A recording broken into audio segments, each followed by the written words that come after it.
edition of today's streams here on the Radio Misfits podcast platform. We do 2 live streams a day. The first one is high noon. All that is topics, current events, headlines, anything that's happening. People are talking about it. We'll cover it quickly at noon every single day. It's a rundown. It's this topic. Here's what I think. Here's the next topic. Here's what I think. And it's all the stuff that people are talking about. It's just kind of think of it as a cheat sheet for you. So you just know all of the different things that people are buzzing about out there in the all of our greater existence. All right. That's Monday through Friday. That's noon till about 2:00. This is Pillow Talk. This is every Monday through Thursday nights at 9 p.m. Central Time. We call it Pugs and Parker proudly present Pillow Talk on the Radio Misfits podcast platform. It is, however, a Kelly Mohr Monday. Kelly ain't here. God, what's up, Michael? Here's the thing. I thought she was going to be here. She said she was going to be here, and then she's got another technical issue. So, no. But James Parker's here. Hell yeah, I'm here. Look at him on a Kelly Mohr Monday with 100% less Kelly Mohr. Tomorrow. She'll be on tomorrow. She'll be on tomorrow, Adam. How do you people have technical issues? Because you and I have this conversation a lot, how we are born right on the cusp of analog and digital worlds, right? We? Maybe you were. I was born in the analog world, firmly in the analog world. I was born in a time when they sent a man to the moon in a trash can with like a Casio. That was like all they like a speak and spell. Yeah. But you remember what a speak and spell is, though, don't you? Yeah, of course I do. Yeah. Okay, but no, we've had the conversation before that we don't know where the boundary between analog and digital is, but we know it's between you and me, and we're only like 6 years apart. Well, yeah, it's not just that it's between you and me. I guess I don't really think about it in that way. Hey, Jeff. Jeff says, yo, just pointing that out Jeff. For you, Jeff. You and I, and all of us, if you're above the age of 30, 35, maybe, I don't know. What would it be? 30, 35. If you're above that age, we are the last people. We are the people who built the friggin' pyramids, man. We are the last human beings ever who will exist in a world before and function totally fine and after the introduction of the internet and digital distribution and all that stuff. I know. Doesn't it make us sound like the children from Game of Thrones? Like they call us the children, but we were here long before they were. That is exactly. We remember the great change. That's it. The great changeover. We were there. We witnessed. We ushered in. We were brutalized by it. We were enticed by it. We loved it. We hated it. But we were the ones. We are the children. That's put very well. Yeah, I mean, I think of it as like, when I think back on the pyramids, like, I wonder what was going on with those people back. I think of those people as being sort of a... Okay, so the defining characteristic, though, okay, and this isn't foolproof, but it's pretty strong here. The question is, do you play video games? Because I do. You don't. No, I don't. But I am in no way a time marker for my generation on this, because everybody else in my generation does. Are they playing Fortnite or Call of Duty or something right now? Is that what they're doing? Playing Madden? Yeah, especially the ones with kids. The ones with because I definitely am. But my like people of my demographic, we were the first. We were the video game generation. We were the first one that had Atari, and then all of that stuff. So progressively, people of my generation who aren't me, they just kept buying the next system. So gaming never stopped for them. I jumped out. I was like, I will spend way too much time just sitting around getting high and playing these games when I should be doing other things. Yeah. So this is a self-imposed boycott on video games. But my generation is the video game generation, just like yours. No, I love this conversation because my brother-in-law is 5 years older than me. Okay. And he does not play video games. So that narrows the gap a little further between the analog digital divide. And I'm on the cusp. I was born in 1977. So maybe it's 1975 or 1976. But that is a huge difference in just a 5-year age gap on like culturally how we view things, like what we do with our time. And so by 1995, you were 18 years old, right? That's when I turned 18, yeah. 95, you were 18. All right. So that means that your formative years growing up, you went out of the house without a cell phone. You didn't, if you had questions, you didn't go to Google and then argue about it with your friends on Wikipedia, right? I mean, so you do have that same, I existed in the time before there was time, kind of thing, because you do remember that. And then you also probably remember your first phone. Dude, we remember like the first phone. It's like nobody's going to remember the first phone. We had them. We bought them. We were the people. I've tried to explain to my kids that we used to play video games that were only text. We used to have a modem and we would call in and log into someone else's computer before the World Wide Web was a thing. And it was on a 2400 baud modem, if you even know what that means. So I'd play this game called Legend of the Red Dragon, where you're trying to upgrade your sword and fighting animals in the forest and challenging other people at duels. And it was all text. And I got my kids actually kind of interested in that, because what it really was just a big, long running choose your own adventure game. Right. But there was only a narrow window where text only games were even a thing, because video games didn't exist 10 years before that.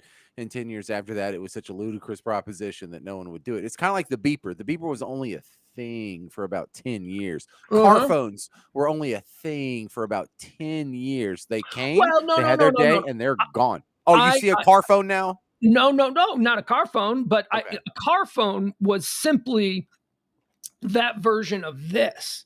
That's all. The car, we didn't have an ability to take it outside the car. We had to utilize what the car provided us in order to have that luxury. Battery. Cellular transmission of phone. I say that starts with the car phone. And the first person I knew that had a car phone was in 1992. It was a girl, a friend of mine. She went off to college and her dad bought her a car phone because he was worried about her. And it was the craziest, most exotic, cool thing we ever saw. And this was 92. Yeah, and there's the Will Smith reference in Parents Just Don't Understand when he says, I picked up the car phone to perpetrate like I was talking. It was a status symbol. It was a sign of wealth. It was, a sign of where you are in society if you had a car phone. I had a fake car phone. I got as a gag gift once for for Christmas or something like that. And these were things that a lot of people had. So that when you're in dude, as long as guys are trying to get laid, they're going to come up with something that is going to fake their status, as you put it, right? There were these plastic things that weren't plugged in anything. You just pull up at a red light and you'd start talking on it and you'd just be like, hey. So why this quick little discussion here is germane is because this whole idea of tech issues, I think the divide, there's somewhere right next to the video gaming boundary in generational behaviors where I don't have technical problems. If I have a technical problem, give me a minute. I'll freaking figure it out. If I'll Google it, I'll look it up a video on YouTube. I'll ask a friend. I'm pretty much that too. Yeah. I can fix it myself. 8 out of 10 times. I'm not saying because I rely on Ed. I always call Ed. Ed, it's doing this. What do I do? And then he'll just tell me what to do and I'll do it. Are you a really techie guy? You don't seem to be like a really techie guy. Oh, no, I'm not a techie guy at all. I'm not. It's just forced upon you? Yeah, it's the stuff that I am forced to figure out how to do, like this setup. In the early days of this setup, I used to have to call Ed all the time. Now I can take it apart, put it back together. I mean, it's not that hard. Yeah. No. Once you understand. Hey, I wanted to show you something though, and I know you got a greater point here, but you were talking. This is my kid. My kid got his room redone, and he's very excited about it. Kid's bedroom, especially an only child. What's that?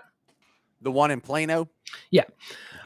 So this is his altar that he built for all the things that he likes, and I want to show you something that is the thing that is in the dead center of it all. Can you see what that is?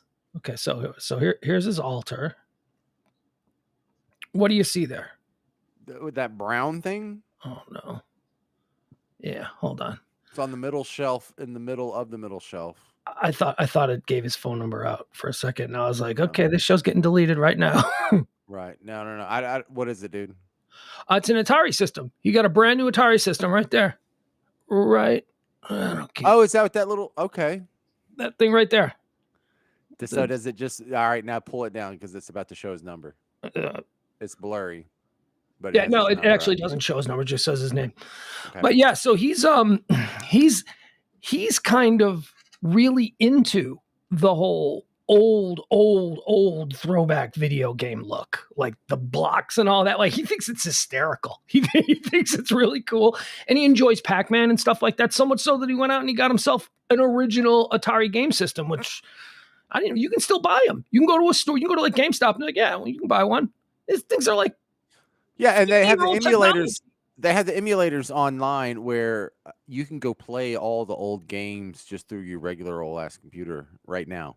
And so my kids or my two boys went through a Mega Man phase where when we would go back and visit grandma's house, I had Mega Man 2 on the Nintendo system that I played on when I was growing up. And so they would go play the old games like Mike Tyson, before he raped the chick, had a video game. And so I got to show them your old man can still beat Mike Tyson. I beat Mike Tyson in front of their face. And then my parents' house burned down, and so they went and like for nostalgia purposes went and were seeking this kind of stuff out, and then it took them down a whole hole of classic games. So now they've got like a Mega Man builder, and they've made their own Mega Man 2 levels with the old characters in it and 8-bit, and they make their own music now. But they think it's they're being silly. It's irony, right? Because there is a lot of irony with my kids' affection for the Atari system. It's not like genuine thrill, like it's almost like you're a race car driver and you have a Ferrari as your real car, but you also have like a 1948 jalopy, because it's ironic. It is that the jalopy case, but it's still cool because that's a perfect analogy almost. Is what if you just had like a 67 Mustang, It's not gonna Bluetooth your phone into the dashboard, but it's cool because it's old. Yeah. Hey, you want to segue into your monologue? I thought you might. That's why I thought this would be a good point to break and get this out of the way. We do the monologue segment every night here on the show as we wait for the delay. Oh, there it is.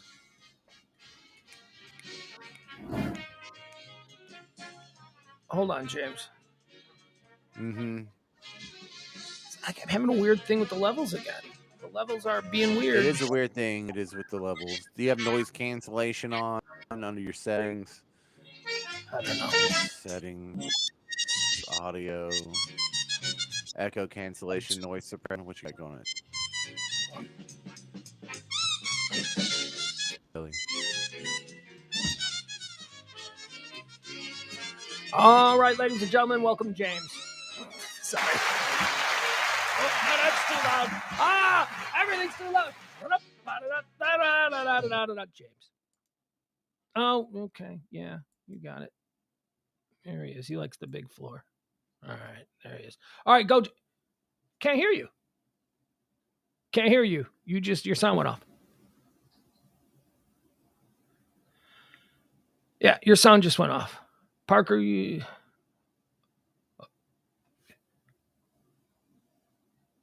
What are you doing?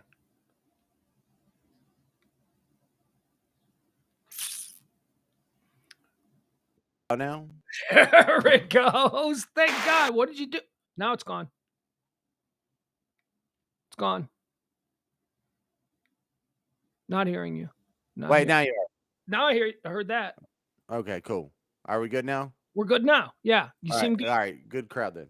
All right. So, hey, sad news, Pugs. Miss America 1970 passed away. Her name's Eldred Robbins. Is that an old ass name or what? She was age 74. Her duties will now be assumed by the 1970s first runner up. Okay. All right. There you go. Eldred. In England, a 74-year-old man was arrested after he was caught in a church having sex with a vacuum cleaner. He said the relationship was purely physical. He didn't want any attachments. No. Oh, no. I saw that one coming. No. Oh, no. All right. Oh, no. President Biden's under fire for fist bumping the Saudi crown prince. But to Joe's credit, at least he didn't try and fist bump thin air. Have you seen that movie? In Stinnett, Texas, A 30-year-old female math teacher was arrested for doing sex with an underage male student. She says that she was teaching him how to multiply. Yeah, you love these stories. I love them. I love them. All of them. Happy birthday. You had a comment on female teacher sex? They're the scourge of our society, and you embrace them. Continue, James, please. Happy birthday to former teen idol Dion. I don't want to say he's getting old, but he's got a new song coming out called Hover Round Sue. Oh, boy. Who is Dion? When was his birthday? Yesterday? I didn't cover it. He's dead. Dion in the bell. Of course he's dead. Oh, my God. He's been dead. That was best joke you could come up with. No, I think I might have a worse one. Here it is. Belated happy birthday to Camilla. It was yesterday. The Duchess of Cornwall. She turned 75 over the weekend. If you want to send her a gift, she could use the new feed bag. Oh yeah. He's saying she looks like a horse. Is what he's saying. Livestock of some sort. Yes, and finally, a belated happy birthday also to David Hasselhoff, who over the weekend turned 70. If you want to send him a gift, he could use a new liver. Thank you.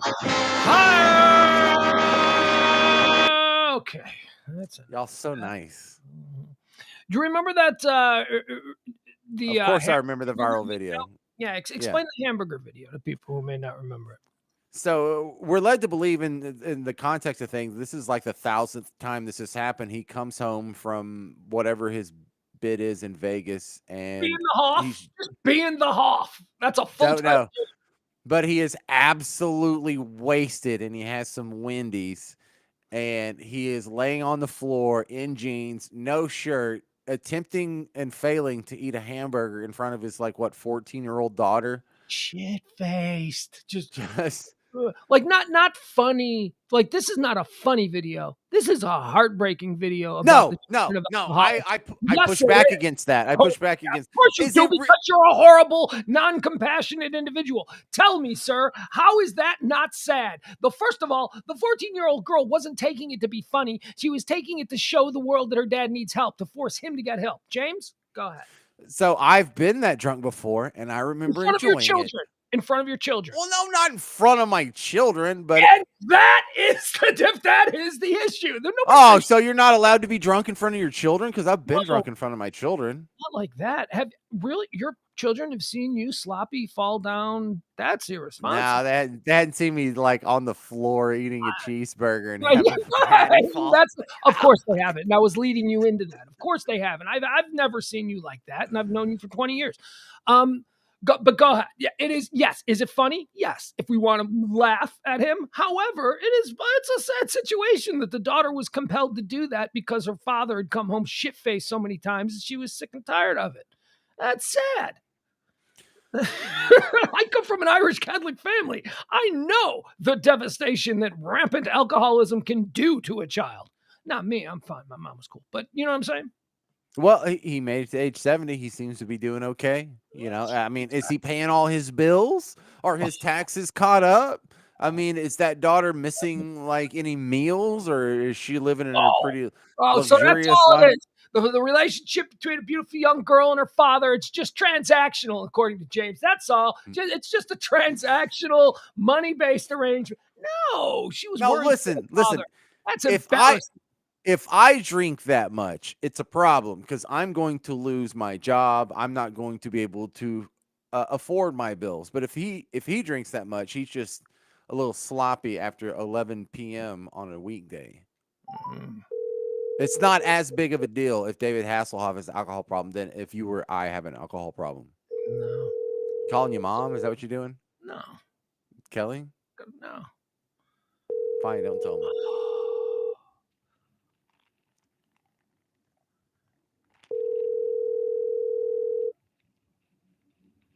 Hello.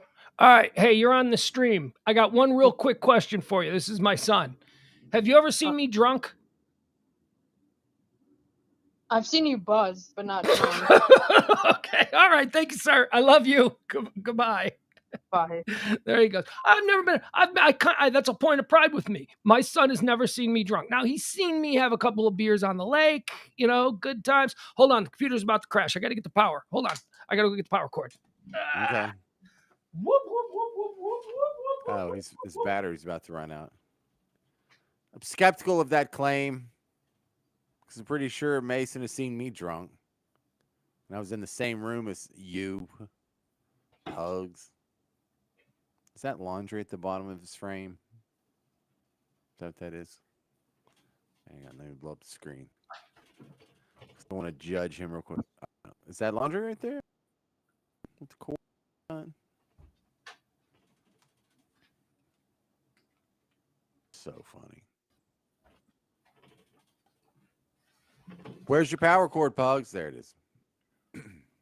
I apologize for that. The computer was about to die. Yeah. Oh, yeah. I'm wearing it's my college. How do you have a loop shirt that still exists? Did you just get that like last year? No. Like 3 or 4 years ago. This was something. Okay. This was, and look at it. It's in like perfect condition. This was given to me by my friend who did all the clothes buying. The girl I was dating who worked for Chicago Fire and Chicago PD. She was their dresser.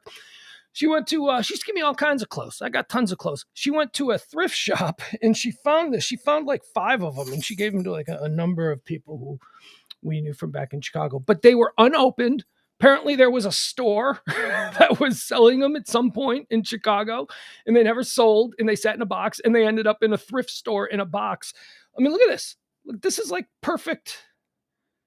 This is like, it looks dirty. New. It looks new. Yeah, well, because it had never been worn. It had probably been in a box for 10 years, but yeah. Right next to the Joey Bag of Donuts shirts. Yeah, right. Where were we? Oh, so yeah, my kid's never seen me drunk. That's a point of pride with me.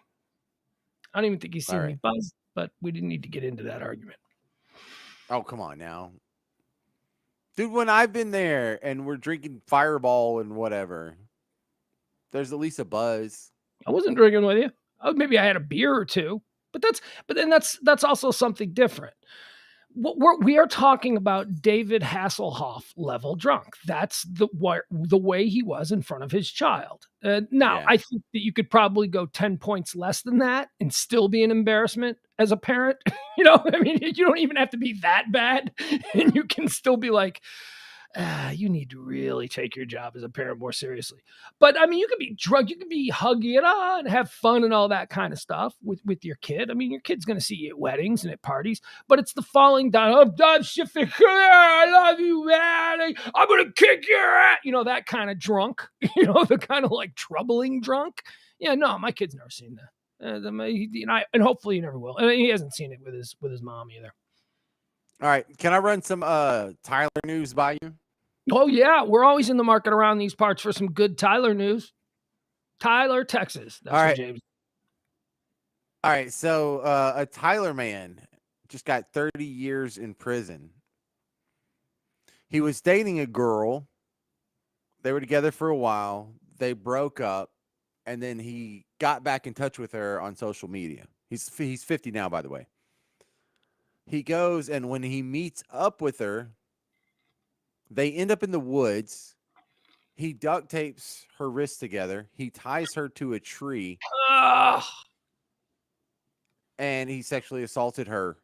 But he also set up a camp, left her tied to the tree so she could walk around. She's just tied to a tree. And so they had a little camp out where for 3 days, she was not allowed to wear clothes. And he repeatedly, whenever the fancy struck him, had his way with her. And then eventually she got away and ran off. And of course he gets arrested and he just got 30 years for that. 30 years for that. Okay. So I guess you're looking for a response. And is that an appropriate amount of time? Well, no. That's not what I'm looking for at all. I just can you just digest and take in this whole story? Nah, because don't want to. Yeah, I did. I processed it. How horrid. Yeah, like who would do that? Like, doesn't that take the fun out of it? I mean, like, you tied her up and she doesn't have a choice, and you just doesn't that take the fun out of it? That's so fun. That's not the point. Kidnapping and raping? What are you suggesting? He should have killed her after the first time he had carnal knowledge? What are you saying? The whole thing is disgusting. The whole thing is sad. I mean, like, is there even a movie that has been that crazy? I mean, kind of. Huh?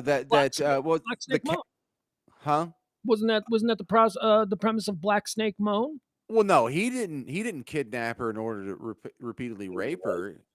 Wow. He did it to like break her of her drug addiction or something like that. I forgot what it was, but he actually had good intentions and he was sort of the protagonist.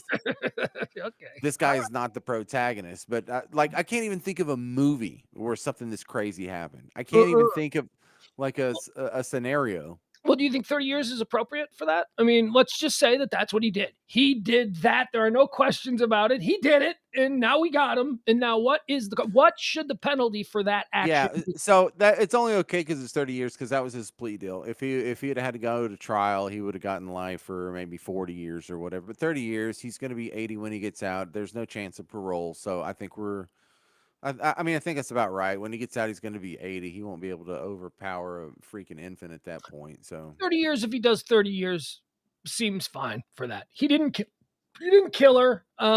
Rape is a horrible, horrible crime, but I think the bigger crime is the enslavement. It's the kidnapping into the ongoing emotional and mental torture that she must have gone through the entire time. That she'll never be able to undo. Exactly. I mean, think of what she was thinking from moment to moment about what is this guy going to do next? Is he going to cut off my fingers and make me eat them? You know what I mean? Like, what kind of crazy, that's the emotional torment, the psychological torment that this woman went through. So that for me, and I don't know, women, I'm sorry, rape is terrible. Nobody's discounting rape, but I think the psychic crime, the crime against humanity, which I would consider to be the most serious of the crimes that were committed here, is that it's the kidnapping, it's the taking away of all of her human rights and making her essentially a slave to him.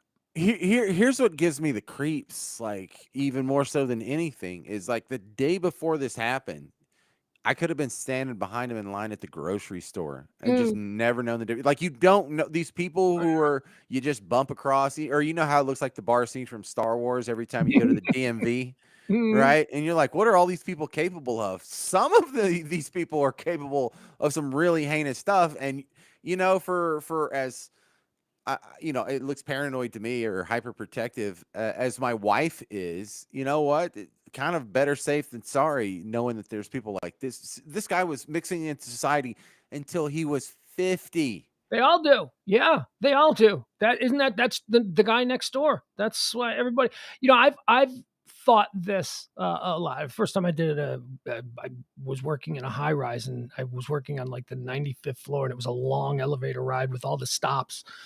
And I remember this is when I first had this thought. I wonder if I've ever been in an elevator with a serial killer.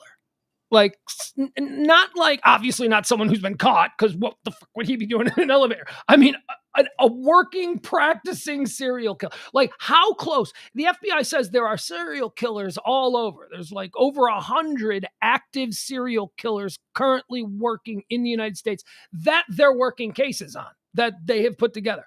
So somebody's in line behind that guy at Starbucks, right? I wonder how close. What is the closest I have come to a serial killer, right? Like, well, how close have I come to being a victim? Dude, that's already been answered for me just because my high school soccer team. You remember the soccer team stories? Well, refresh my memory. There was the guy that committed murder and he went to death row and he's already been executed. Like, not only is he executed, he's executed like 15 years ago. That's how old I am. Right. And then there was a serial rapist who is still in prison right now. And there's two guys that were in a car thieving ring, and there's just all kinds. There's a weird suicide in there. All kinds of crazy stuff on my high school soccer team. I'm just How many people in your hometown? How many people? What do you got in your hometown growing up? It depends on what you're talking about. If you're talking about Tyler itself, I don't know metro area. Give me the metro. Oh, metro area. If you count the market that a radio signal reaches here is like 340, 380,000, somewhere around there. If you count just Tyler and the tight little towns around it, it's like 100 something, 50,000 maybe. Now the actual town I'm from, like the high school that I was, where that is 600 people. 600 people. Yeah. So from essentially a base of 600 people, your high school has serial rapists, not just your high school, your class. I mean, this isn't even to speak of my soccer team, if you want to narrow it down. Yeah. Well, you're 4 years, and within your 4-year chunk of going to this high school, I mean, who's to say what happened in the 1970s, in the 80s? Let's take a look at your high school. Because, James, I came from a town with 39,000 people. That was the suburb that I lived in. And then the other suburb, Tinley Park, had probably the same amount. So we're talking about 80,000 people my high school was drawing from. And we ain't got anybody that ever did anything. I mean, nothing. We got somebody who made it to like the final 10 at American Idol like 10 years ago, but that's it. You've got your high school is really overperforming the national averages in any number of categories. Yeah, and it's the uncomfortable stuff. Like they're kind of rapey, and there's very uncomfortable stuff. Is not good. No, I don't like it at all. What's going on? I do not approve. No, and there's also something weird going on with the school district next to ours. It's a little town called Arp, which when I was growing up, that's actually where my address said Arp on it. I just went to Chapel Hill because Chapel Hill doesn't have a post office. It's too small. Yeah. And they have a bougier. No, they have a lot. They have a lot of weird stuff going on in the immediately just east of us school district too. So it kind of goes in concentrated pockets. If that's your theory, I think there's something to that. Yeah, that's amazing to me. You have all of these incredible, wild stories about your high school years, and I'm like, yeah, nobody. Yeah, so the big one, the guy that the biggest story that the dude from the soccer team got in trouble for is they killed a guy and then they stashed his body out at Lake Tyler East, and then they showed people his body like Stand By Me, and of course he got turned in, and so they had to pass a Chapel Hill law that says, hey, if someone shows you a corpse of one of the murders they recently committed and you don't turn them in, that's going to be on you too. Like there's I think that's what I'm getting at. I think I'm getting at the fact that your school is churning out more Hollywood screenplay worthy stories than mine is. My school is turning out nothing. This kidnapping lifetime movies left and right. This kidnapping story deserves to be on Netflix. This is a horror show. This is god awful. And it's wild. Like, who would even think they could pull this off? He didn't really pull it off in the long. But this is going to be on Netflix or Amazon Prime or something. I mean, they're writing the script right now. Got to. All right, I have some more Tyler news. Can I do? I have two more quickies. Yeah. Hold on. Cool? I am looking right now. I pulled up my high school. I'm looking up notable alumni of my high school. Not a damn person anybody would ever have heard of. Kevin Sefcik. He's a Major League Baseball player. Not even a particularly good one. That's it.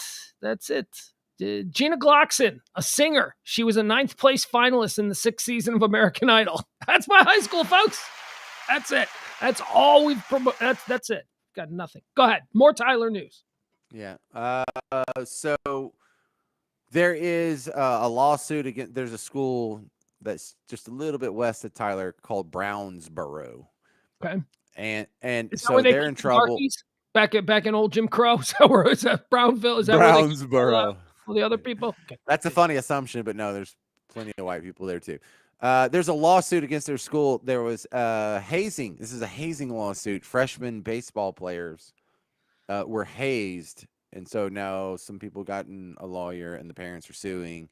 And like the coach and whoever that are being sued, they've actually left the school. And I think they've left coaching altogether. But still, like, you kind of know where this is going. It is of sexual nature, and because minors are involved, they won't describe what it is. But I mean, what is it? They're sticking something up his butt, or they're making him run across the quad naked, or like whatever this is, dude. Just what I don't get hazing, dude. I'm not down with all that. All right, so I've never experienced hazing, really. I mean, I've heard about situations where I come from, if you went to a Catholic high school when you were freshmen, at all boys Catholic high schools, apparently there was hazing rituals that occurred. I didn't really have that.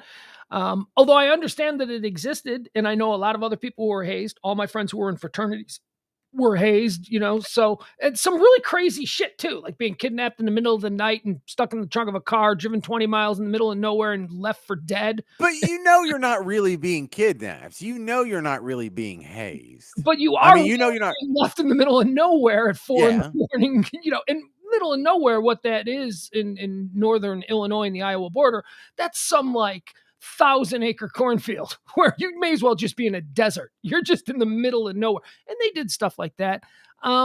We had heard stories about sexualized sort of parts of hazing. But that was always like, oh, my cousin, man, when he pledged that frat, he had to hold another guy's dick for like an hour. It's like yeah, I've heard of that stuff. Here's my thought on this. It seems like that stuff always went on. Are we establishing it was always wrong? I guess we didn't care so much about it, but any decent person would go, yeah, it's wrong to just beat somebody up for the fun of it.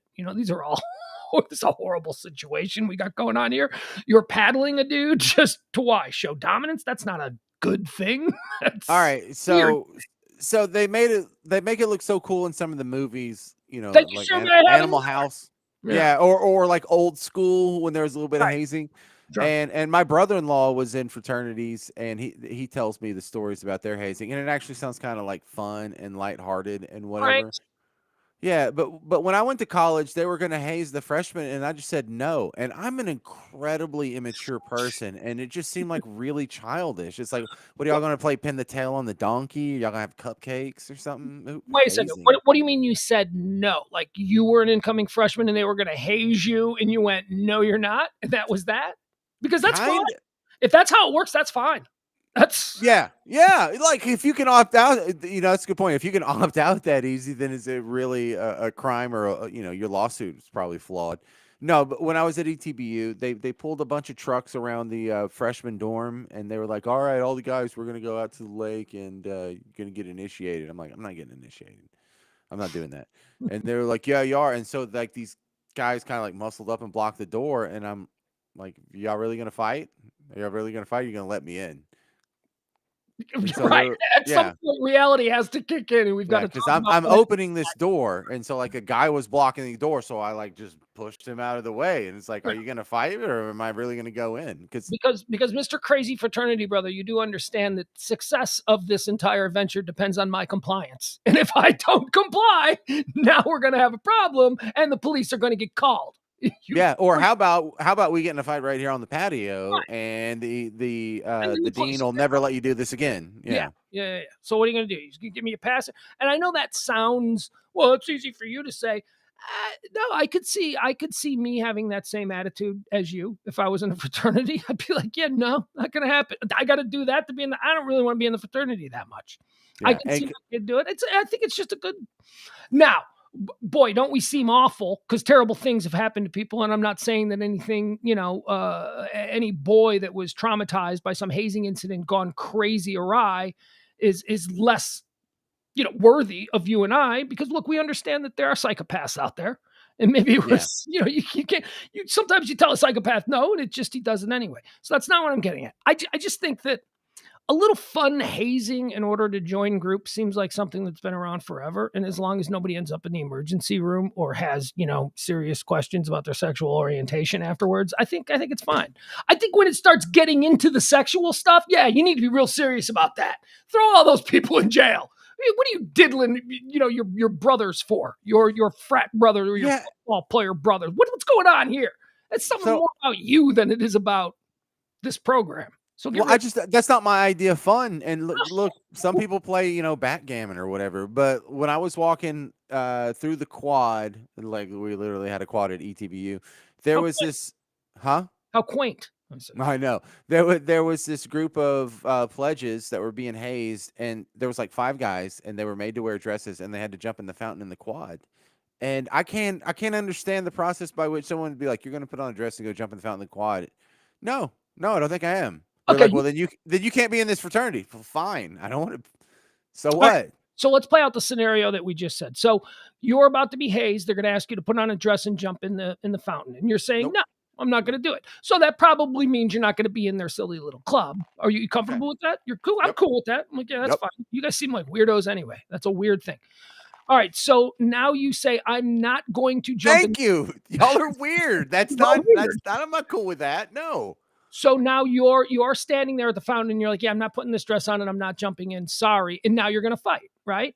So now if you get into the fight and the police comes and it gets in front of the dean and all that stuff, if I'm the dean, I go, yeah, that's fine. You're just going to make them put on a dress and jump in the fountain. That ain't like, making them suck some hobo's D, behind a 7-Eleven, right? I mean, we got to allow for a kids being kids and stupid shit. That's just a stupid, harmless thing. You said no. That too. But if it turns out it was like, we want you to, sit in the quad with your pants around your ankles, pleasuring yourself, and you said no, and then it came to the dean's desk, I'd be like, yeah, fight, whatever. What the hell is this? What are you having him do this for? Let's talk about that. That's okay. So I also like the Mendoza line on hazing seems to be what we all witnessed in Dazed and Confused. Are you okay with the soul paddle? Physical violence?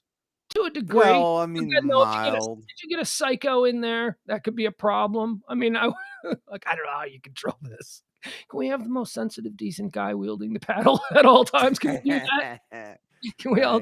I think we'd be all okay with that. But if you get the crazy bully a-hole wielding the paddle, who is like kind of getting off on inflicting Ben pain. Affleck. Yeah, O'Bannon, exactly. Affleck from Dazed and Confused. He's working some stuff out that in his 20s and 30s he'll have figured out. He'll have a dungeon and all that stuff. But right now, tie a woman to a tree. Right, yeah, he's gonna be a member of certain sex clubs. He'll have leather stuff in his closet. But move to Tyler. Yeah, I don't know. So sexual violence, definitely that go. Physical violence. I mean, did you put the kid's life in danger? Man, I don't know. This is why I'm not a college dean. I think they're all assholes. And also, it's like, what if you're a kid? What are you willing to endure in order to be accepted by the 3A varsity baseball team of Brownsboro? Right. Why is this a club? Why have you put this club on such a pedestal? Why are you willing to completely humiliate yourself to be a member of this clique of ghouls? All right. Anything else out of Tyler?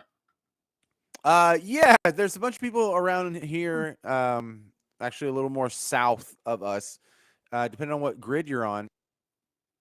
So Texas went into energy conservation mode, and a lot of people around here are pissed because they have these little smart meters, and it turned the thermostat up, and they didn't touch it.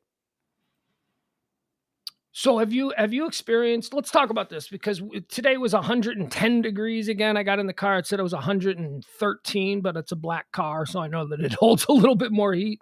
I know you're just a few miles away. You're experiencing this heat. By the way, we laugh at those Europeans, don't we? With their paltry 104s. 104. That's a breezy day around here in Texas. Have you had any blackouts? Is there any? I live in fear of that happening, because look, it's 100. It's what is it right now? I think right now it's probably still 100 degrees here. It's 9:43 at night. Sorry, let me get back to the page. It says it's 108, but that was at 5:30. 108. It says it's 91 on my phone. 108. It was 108 at 5:30. No. Okay. Look at this. Highland Park, Texas. Oh, there we go. All right. So here's mine. Highland Park. That is it's 99 degrees. So it's just under 100. Somehow got 91. Well, it's beautiful out there in Tyler. It was 100 earlier though. So are we looking at blackouts? Because I looked at the weather. If you looked at the weather, it's going to be over 105 for the next 10 days. And it has been over 105 for the previous 10 days. We're going to look at probably 40 days of over 100 degrees this summer. That's actually, we'll smash 40 degrees. I don't even know what the average is. I was just working that out in my head. So, I mean, where are we with the power? Are you worried about the power going out? Do you have a it might go out. It might go out. They're doing rolling blackouts in California as it is, and they've done it in Texas before under certain circumstances, and so that's a big solid maybe. And the funny thing is I don't enjoy these, but I do kind of relish in the humans having to experience what humans have experienced all of humanity up until about 5 minutes ago. It's never been this high. But we're not going to get into that argument. It's never been this extreme for this long periods of time. It's never been. Well, no, I'm saying just like life without air conditioners right, is what exactly. I mean. Sure. It was thinning of the herd. That's how you got rid of everybody over the age of 60. In 1850, you'd move them to Texas and they'd spend a summer here and they'd be dead. They'd be dead by November. It kills you. Excessive heat warning. I'm looking at the weather thing. Excessive heat warning. Dogs. I hope you're taking care of your dogs. I got a dog that's not allowed to go outside anymore. Because she goes outside for 5 minutes. She comes in and she's like, tongue is hanging out of her mouth. Think of the life of a dog. When a dog gets let outside, especially this one with this yard, the first thing she does is run a 40-yard dash. As quick, that's what dogs do. They just take, boom, they're like bullets and they start running and she does a couple of laps of the yard and then check the perimeter. And then she stops and she's like, tongue is hanging out and she's like, holy crap, it's like 110. And then she comes right back inside. She's been outside for probably a total of 20 minutes today. That's her. And that's good because you know about this thing. And I saw this story today and it has to do with the heat conversation. Have you ever heard of this like heat madness that dogs experience? Dogs particularly experience a thing called heat madness. I thought that was just another name for rabies. No, that is something that they contract from another animal that is passed to them. Whereas heat madness, there was some old folksy saying about a noontime dog, some like old cowboy thing. But anyway, this used to be a problem, like in cowboy days, like here in Texas back 200 or 100 years ago, the way we were just 150 years ago. Let's split the difference. Where dogs would just, with no air conditioning, no nothing, dogs were outside animals back then. They didn't live on our couches the way they do today. So people had dogs on their property and like dogs at 4:00 in the afternoon were just like attacking people and killing people and they had to be put down. It was a regular, normal thing, heat madness, where the dogs just, I don't know. So on this story, did you see this story about the dog attack in the UK over the weekend? No, I did not. An American XL bully dog, which is a special giant breed described as being the size of a small lion, was left. England is having crazy heat. England, they don't have air conditioning. I mean, some places do, but most places, if you live in a house or an apartment or a condo, you may not have central air. It just may not be a thing because it rarely gets hot in England. My God, these things are killing machines. these. Oh, are you seeing them? Are you seeing? Yeah, this looks like what is in Greek mythology is guarding the river Styx, like the entrance to Hades or whatever it is. The hounds of hell. My God, these dogs look like the hounds of hell. Killing machines. Okay, so this is what was attacking people. 2 of them. Think about God. They had 2 of them. Rocco and Lola were the Holy 2 Lord dogs that this nice little family had. And they got out. It was they have no air conditioning, so they got out of the house on Saturday and decided that they were going to go have a day wherever. They went. I think they went swimming and did all of these things, and then came back home like at 10:00 at night. No air conditioning. The dogs had been locked in the house. These dogs were described as loving, beautiful family pets. They were known around the neighborhood. They were good dogs. They were lovely dogs. And they came in this house after these dogs had been trapped. They said that the house was estimated to be, the temperature outside was 101 degrees, but they believe the temperature inside the house was over 115 degrees. And these dogs were in this oven, this 115 degree oven, for the better part of 12 hours. And when the husband and wife came home, Rocco, the male dog, attacked and killed the woman, and then the husband got his face ripped off. So the woman is dead. The face of the husband has been ripped off, and he needs extensive, what they're calling life-altering surgery. And so they're warning everybody over there: do not run out on your dogs. Make sure your dogs are wet. Hose them down. This is in England. They're like, make sure that they're not going without water. Force them. Make sure they always have water. Get them wet. That's what they keep saying. I was watching Sky News earlier and they were showing like this dude hosing dogs down. People were like in some, I don't know, like Hamlet, I guess that's what they call their suburbs, where there were just lines of people in cars pulling by the fire department so that the dogs could all run through the water and get hosed down. And the cars were just going in a circle. Like they'd get the dog all wet, he'd run through it, they'd get back in line, and then they'd go. It's like a water park for dogs. But yeah, heat madness. Watch out! Watch out! It's gonna.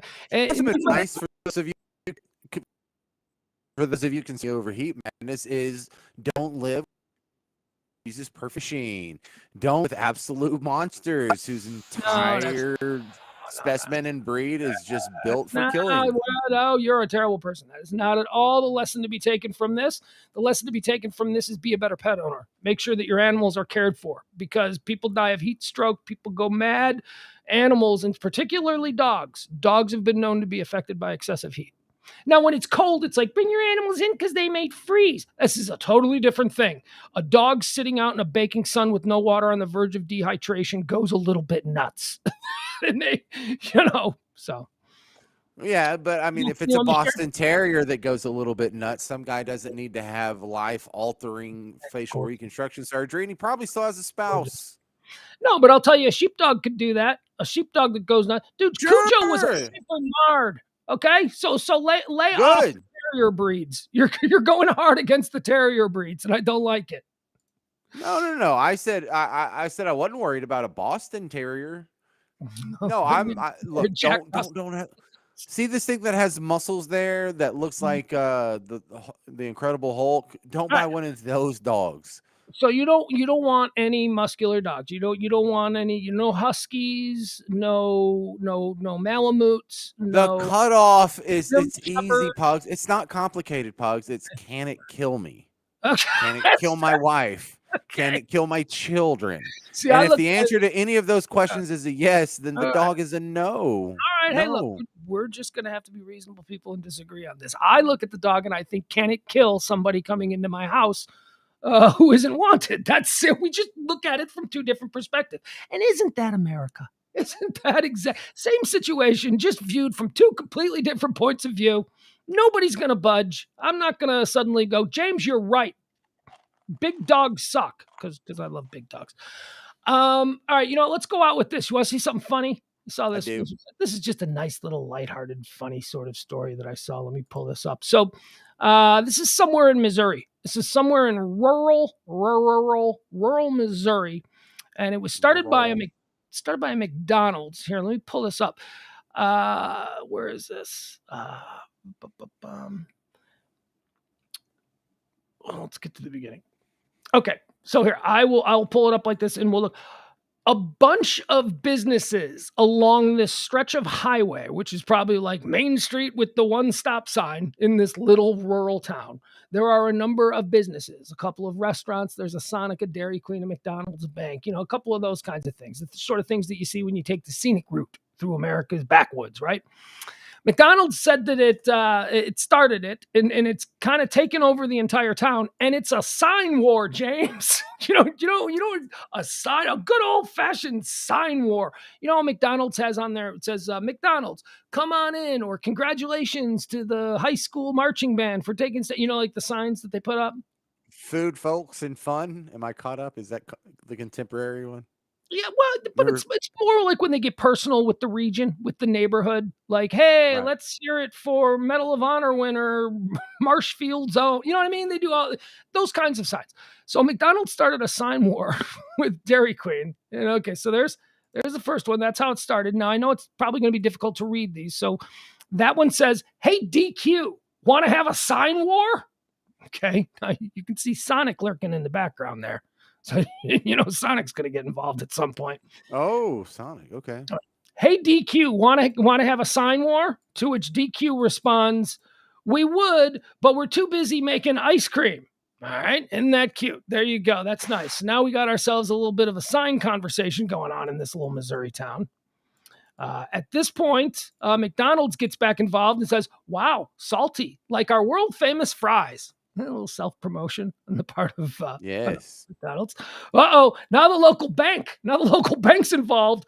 "Don't be salty on our account." The local bank. Oh, well done, Arvist. Well done, Arvist Bank. But here comes DQ. "Behave or we'll flip you like one of our blizzards." Oh, look at that. DQ is now shooting back at the bank. Hope they don't need any local loans or anything like that. And then McDonald's got back involved.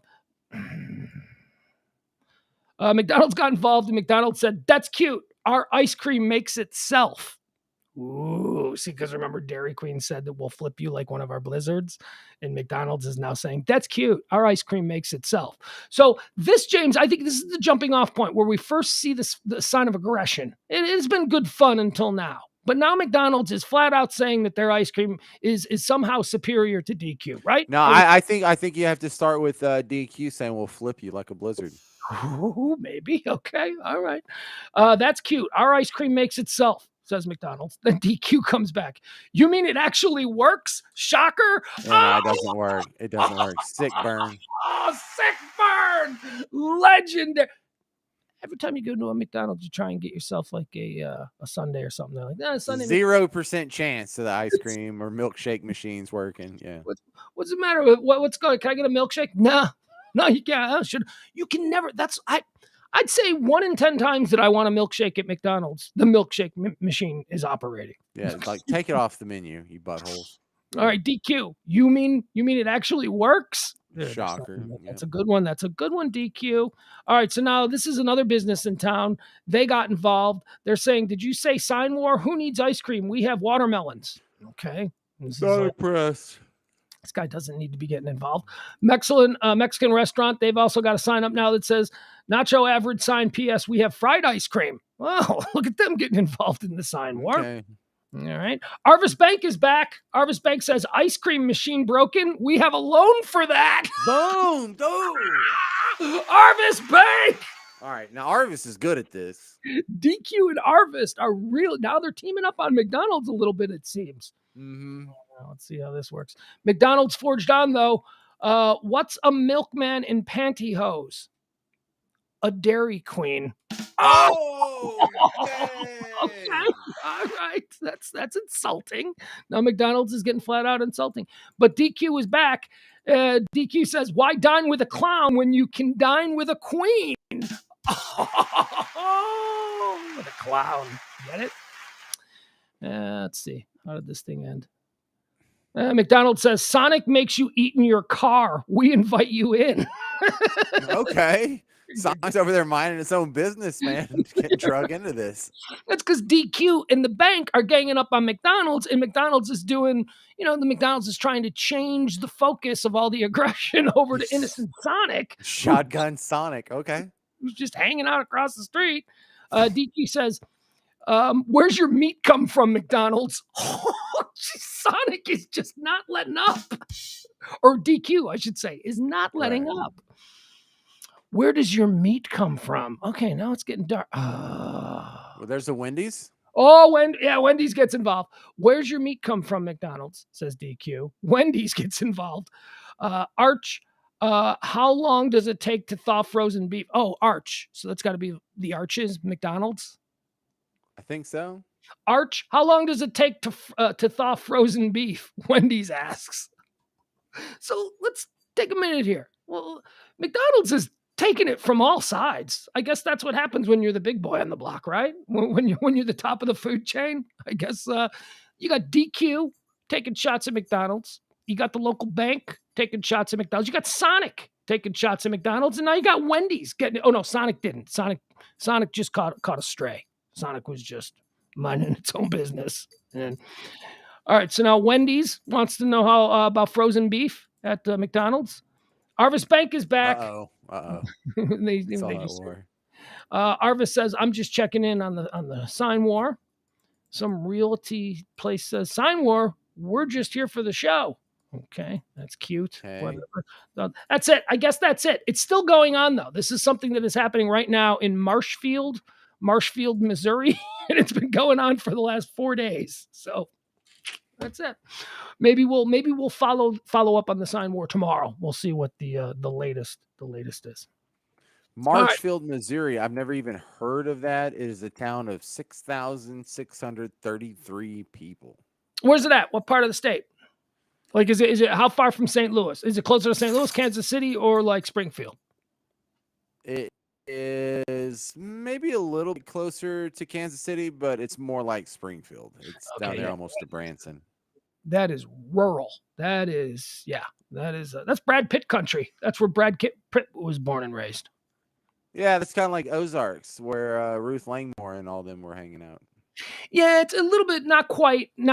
The Ozarks are a little bit different. This is a little bit just rural without all the lake and the summer fun and the valleys and all that. It's farmland, Springfield, Missouri. How much time could you have possibly spent in Missouri?